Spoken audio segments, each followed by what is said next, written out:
వర్తమానము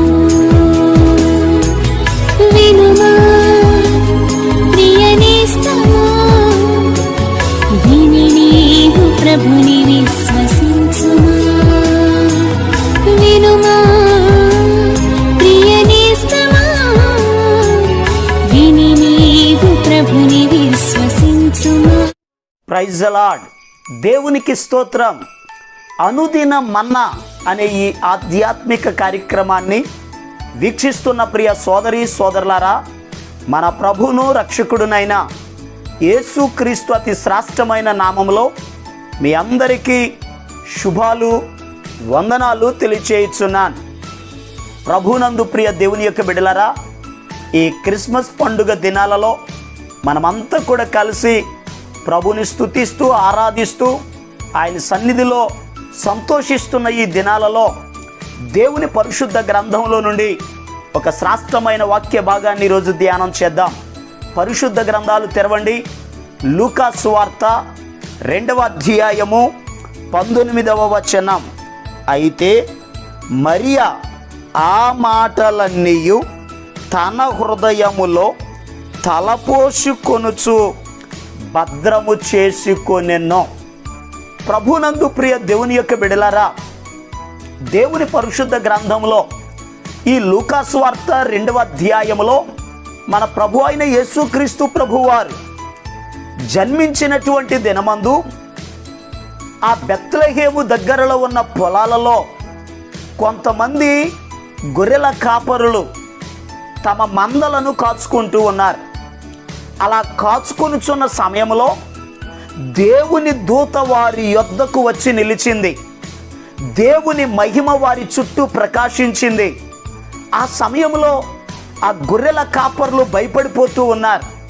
అయితే వారి దగ్గరకు వచ్చిన దేవుని దూత మాట్లాడుతుంది, కాపర్లారా భయపడకుడి, ప్రజలందరికీ కలగబోవు మహా సంతోషకరమైన సువర్తమానాన్ని నేను మీకు తెలియజేస్తున్నాను. దావీదు పట్టణమందు నేడు రక్షకుడు మీ కొరకు పుట్టి ఉన్నాడు. ఈయన ప్రభు అయిన క్రీస్తు. ఆయన బెత్లెహేములో ఒక పశువుల తొట్టిలో ఆయనను పరుండబెట్టిరి అని ఆ దేవుని దూత గొర్రెల కాపరులకు తెలియపరిచింది. అలా తెలియపరిచిన తరువాత పరలోక సైన్య సమూహము దిగి వచ్చింది. ఆ దూతతో కలిసి వారు ఆరాధన చేయడం మొదలుపెట్టారు. సర్వోన్నతమైన స్థలములలో దేవునికి మహిమయు, ఆయనకిష్టులైన మనుషులకు భూమి మీద సమాధానము కలుగునుగాకని వారు స్తోత్రము చేయుచు ఆరాధించారు. ఆ తరువాత ఈ గొర్రెల కాపరులు ఒకరితో ఒకరు మాట్లాడుకున్నారు, లోకరక్షకుడు జన్మించాడు, ఆయన వెళ్ళి చూసొద్దామని చెప్పి తమతో చెప్పబడిన మాటలను బట్టి ఒకరినొకరు ప్రోత్సహించుకుని ఆ యొక్క యేసయ్య దగ్గరికి, లోకరక్షకుని దగ్గరికి వారు వచ్చారు. ప్రభువును చూచారు, ఆయన ఆరాధించారు. వారిప్పుడు తల్లి అయిన మరియతో చెప్తున్నారు, అమ్మా మేము పొలములో ఉన్నాం, మా దగ్గరికి దేవుని దూత వచ్చింది, మాకిలా తెలియపరిచింది. ఈ లోపల అనేకమైన దేవదూతలు అనేక మంది వచ్చారు. ఆ వచ్చిన వారందరూ కలిసి ఇలా పాటలు పాడారు, ఇలా ఆరాధించారని ఆ జరిగిన విషయాలన్నీ కూడా మరియకు యోసేపు గారికి తెలియపరిచారు. వాక్యంలో రాయబడిన మాట ఏమిటి అని అడిగితే, తల్లి అయిన మరియా వారు చెప్పిన మాటలను తన హృదయములో భద్రం చేసుకుంది అని వాక్యం చెప్తుంది. నిజమే, దేవుని బిడ్డలుగా ఆయన ఆరాధించే మనము కూడా మన హృదయములో దేవుని వాక్యమును భద్రం చేసుకోవాలి, ఆ వాక్యమును కాపాడుకోవాలి. ఎందుకంటే ఈ లోకములో శరీర సంబంధంగా అనేకమైన వాటిని భద్రం చేసుకుంటూ ఉంటారు. ఎందుకంటే ధనమును, బంగారమును, విలువైనటువంటి డాక్యుమెంట్స్ను, ఆస్తి వివరాలను భద్రం చేసుకుంటూ ఉంటాం. వాక్యంలో రాయబడి ఉంది, సామెతల గ్రంథం 11వ అధ్యాయం 4వ వచనంలో, ఉగ్రత దినమందు ఆస్తి అక్కరికి రాదు అని వాక్యం చెప్తుంది. ఈరోజు ప్రియ దేవుని బిడ్డలారా, మనం ఏం భద్రం చేసుకోవాలో దేవుని పరిశుద్ధ గ్రంథంలో నుండి కొన్ని విషయాలను జాగ్రత్తగా మనం ధ్యానం చేద్దాం. చూడండి, మీ పరిశుద్ధ గ్రంథాలు తెరిచి సామెతల గ్రంథం 4వ అధ్యాయం 23వ వచనాన్ని చదువుకుందాం. కాబట్టి అన్నిటికంటే ముఖ్యముగా నీ హృదయమును భద్రముగా కాపాడుకొనుము. ప్రియ దేవుని యొక్క బిడ్డలారా, మనం ఏం భద్రం చేసుకోవాలి? వాక్య భాగంలో సొలొమోను గారు ఈ సామెతల గ్రంథం 4వ అధ్యాయం 23వ వచనంలో చెప్తున్నారు, అన్నిటికంటే ముఖ్యముగా అనగా ధనము కంటే, బంగారము కంటే, విలువైన ఆస్తుల కంటే, వాహనాల కంటే, ఈ లోకంలో ఏవో మనం భద్రం చేసుకుంటూ ఉంటాం. వాటన్నిటికంటే ముఖ్యముగా హృదయాన్ని భద్రం చేసుకోవాలి.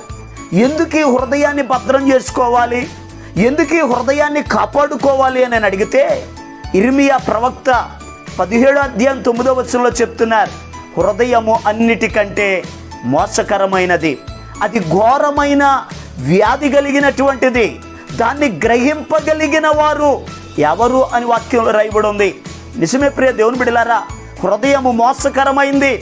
ఒక వ్యక్తి చెడిపోవడానికి, ఒక వ్యక్తి పాపములో పడిపోవడానికి, తన జీవితాన్ని నాశనం చేసుకోవడానికి హృదయమే కారణం.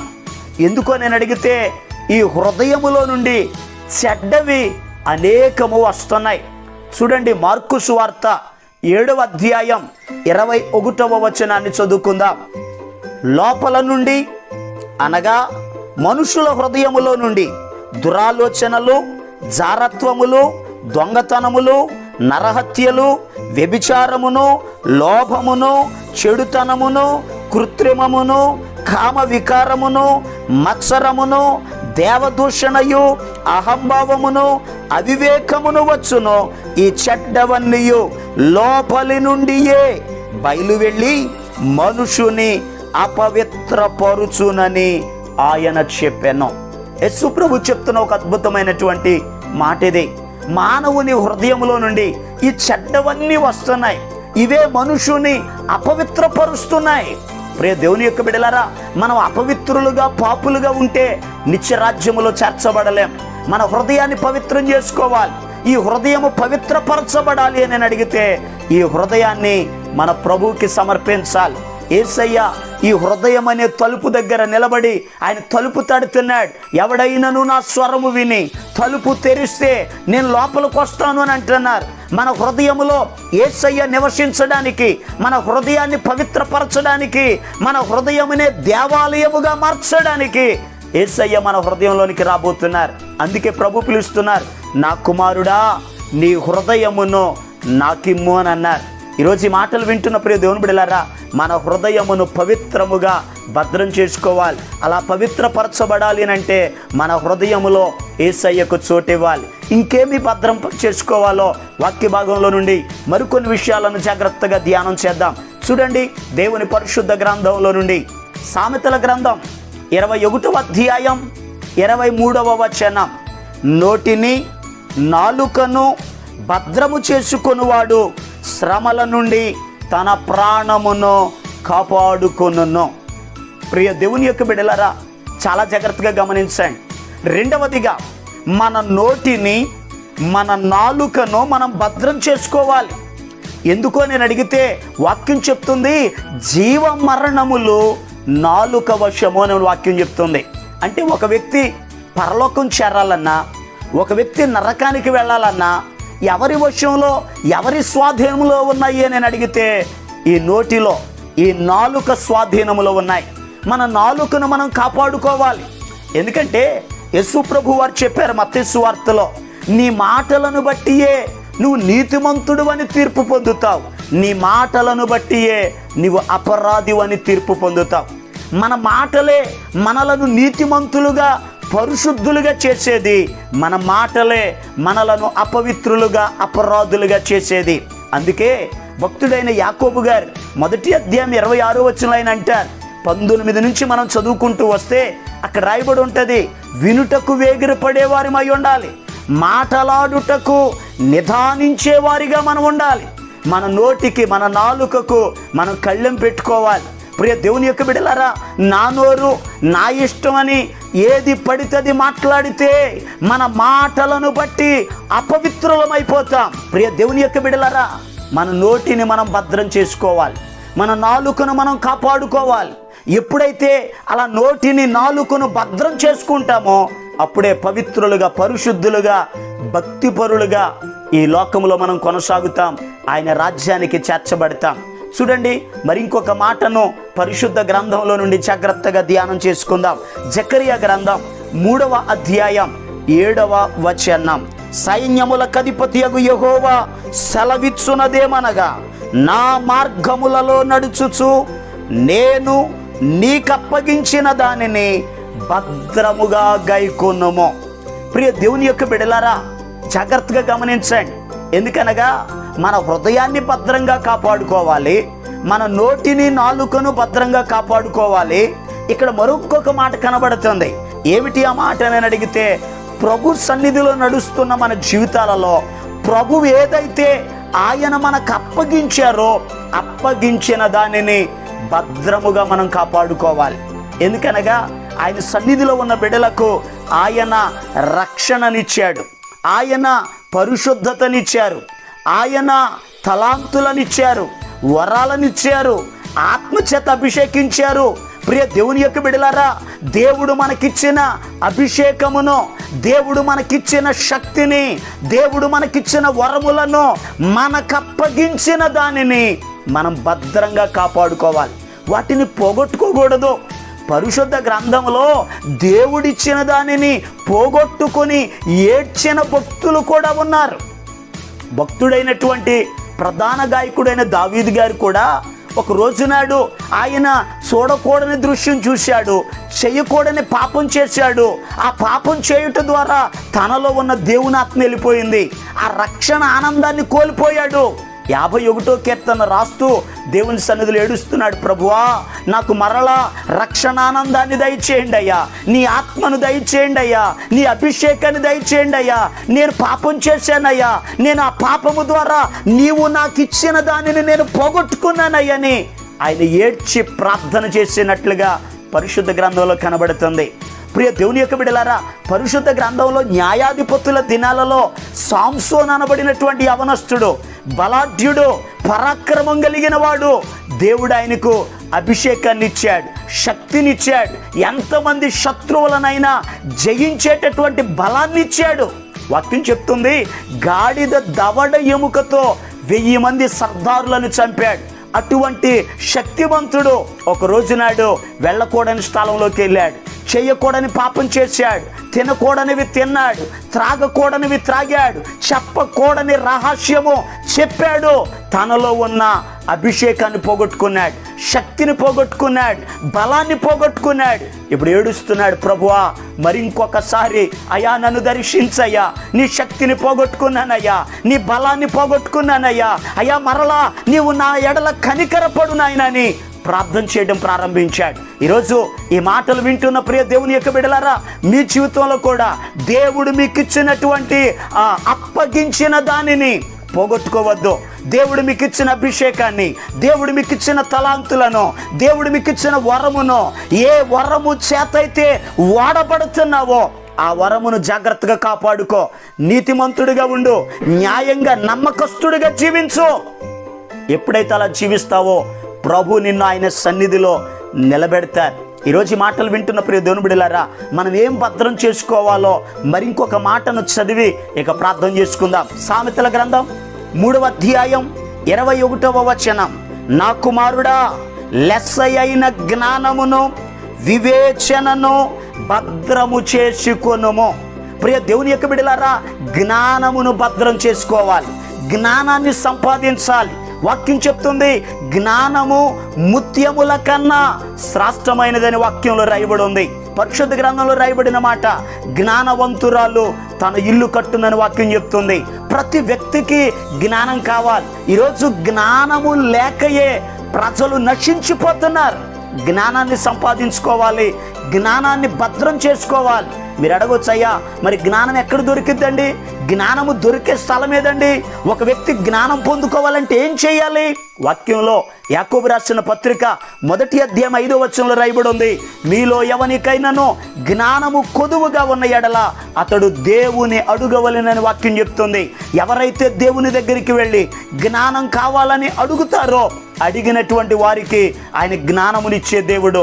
పరిశుద్ధ గ్రంథంలో దావీదు గారి కుమారుడైన సొలొమోను దేవుని సన్నిధిలోకి వెళ్ళారు, 1000 దహన బలులు అర్పించారు, ప్రార్థన చేశారు. ఆ రాత్రి ప్రభు ప్రత్యక్షమై సొలొమోను నీకేం కావాలి అని అడిగితే సొలొమోను అడుగుతున్నారయ్యా జ్ఞానం కావాలి, నీ ప్రజలను పరిపాలన చేయడానికి జ్ఞానం అవసరం, జ్ఞానం దయచేయండి అని అంటే ప్రభు ఆయనకి జ్ఞానము వివేచన ప్రభు అనుగ్రహించారు. ఈ మాటలు వింటున్న ప్రియ దేవుని బిడ్డలారా, నీ కుటుంబాన్ని నడిపించుకోవాలన్నా, నీ వ్యాపారం అభివృద్ధి అవ్వాలన్నా, నీ చేతి పనులు ఆశీర్వదించబడాలన్నా, నీ ఆధ్యాత్మిక జీవితాన్ని కట్టుకోవాలన్నా నీకు జ్ఞానం చాలా అవసరం.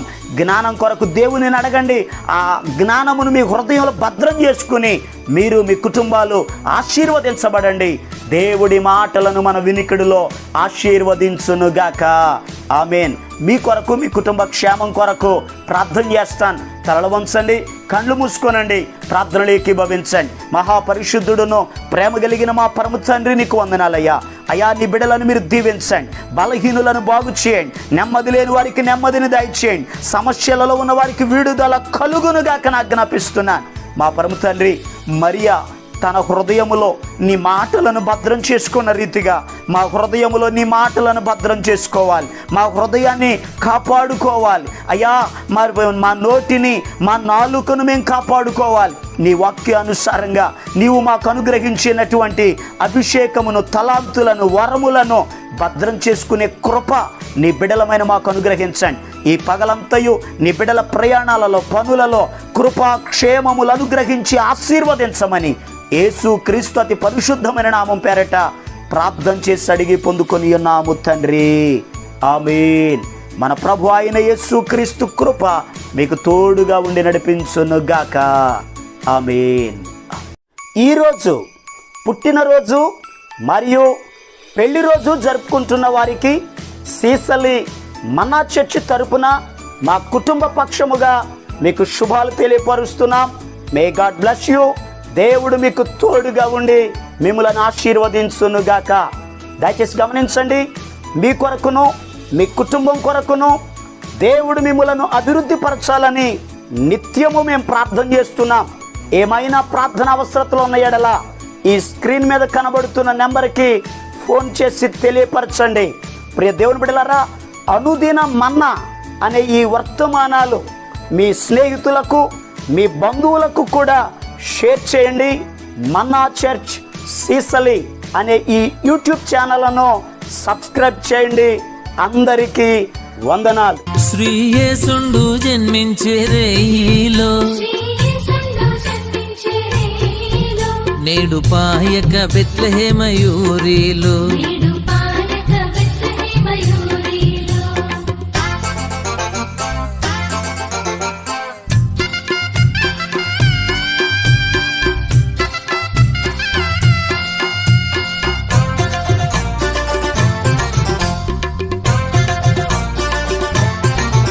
కన్నియ మరియమ్మ గర్భమందున